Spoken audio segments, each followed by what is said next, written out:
嗱，屬兔嘅朋友呢，就係坐太歲，因為同個流年同生肖嘅關係。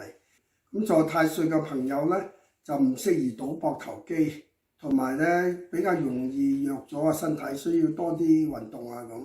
今年人緣唔錯嘅，因為貴人年嚟嘅其實。咁樣同埋呢，亦都文昌星好旺。